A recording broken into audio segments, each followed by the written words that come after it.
It may be hard for a lot of people to believe this, but actually not that long ago in this country, we really didn't have a ton of options for coffee. We didn't have a coffee house, on every single corner.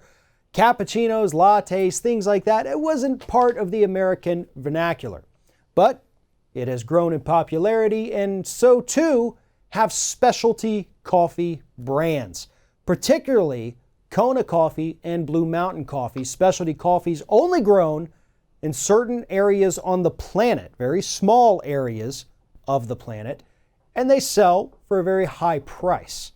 Well, because of that high price, a lot of retailers say, hey, we want to sell this product, but we want to give people a little bit better value. And according to a new lawsuit, that better value means you're not actually getting the product that you think you're purchasing. Joining me now to explain what's happening is Scott Hardy from Top Class Actions. Scott, this one right here with this Kona Coffee, Blue Mountain Coffee, we know these are only grown in very small areas on the planet. Really not many places at all. I mean, we're talking about a few square miles, really, where these particular coffees can and do grow. Yet suddenly, there's this massive influx of people saying, we've got Kona Coffee. Amazon, Walmart, Costco, Albertsons, and a whole host of other places.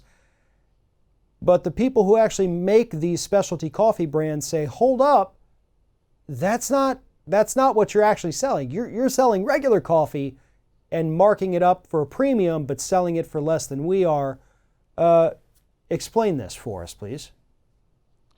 Sure. And so you've got a couple of different class actions that are active right now.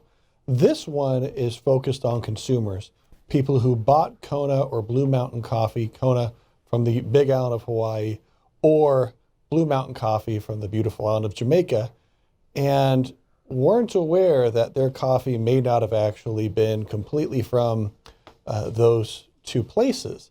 Because you have the growers for Blue Mountain Coffee or for Kona who have said, hey, people are claiming that you can go ahead and buy Kona coffee, like you said, Costco, Walmart, all these places. But what their class action alleges is because different growers are marketing their Kona coffee as Kona coffee because there's a little bit of Kona coffee beans in there. A lot of times it's not even 50% of that coffee is actually Kona. Maybe not even 10% of that coffee is Kona, but they're saying there's a little bit of Kona in there. So now magically, woo, this is Kona coffee. And so the growers are suing those manufacturers because they believe that just like the Champagne region of France, you cannot sell champagne labeled as champagne unless it is from that region. So the growers are filed a class action saying, listen, you guys can't sell Kona coffee, you can't sell Blue Mountain coffee unless it is 100% from Blue Mountain or from Kona.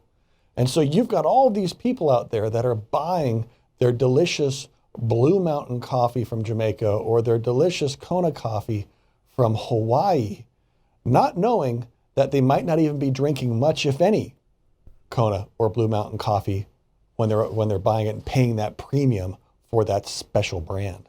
We know, and this is common. We see this a lot of times. When any kind of new big thing pops up there, everybody wants to sell their version, their brand, or in this case, their interpretation of what that product is, because nobody wants to miss out on this latest cash cow.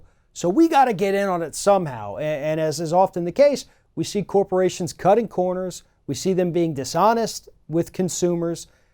And every time that happens, there's going to be a lawsuit that follows it to get these corporations, these companies, these retailers to start doing the right thing.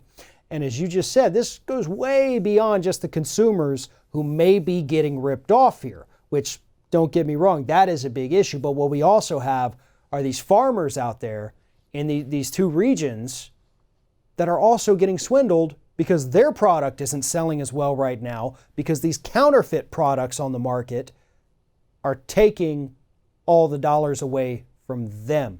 So double damages in this case in the two separate lawsuits. And really, it's really terrible for these farmers. You know, this is their way of life, and they're having it stolen from them. because we have companies here trying to sell an inferior product using the same name. Exactly. I mean, reportedly, only 2.7 million pounds of coffee is grown in the Kona region every year, but somehow 20 million pounds of Kona coffee are sold every year. So somebody's not getting Kona coffee out there, and a lot of consumers out there are paying an extra premium for Kona coffee, then they're not getting it. And so we want to hear from those consumers. If you're buying Kona coffee or you're buying Blue Mountain coffee, we want to hear from you, so that way hopefully you can get some of that money back that you've been paying extra to these manufacturers when they've been mixing in allegedly subpar coffee. And based on the numbers you just told us there, we're talking about roughly 10% of the Kona coffee that's being sold, or the Blue Mountain coffee, is actually real. So it's about 90% of the people out there drinking this stuff are not getting what they paid for. And if you think you're part of that 90%, follow the link in the description of this video. Head over to Top Class Actions. It's got all the information that you need about this particular issue and so many more. And while you're there, do please sign up for their weekly newsletter. Get all of these stories and countless others delivered directly to your inbox every single week. Scott Hardy, thank you very much for telling us this story today. Thank you for your time, Farron.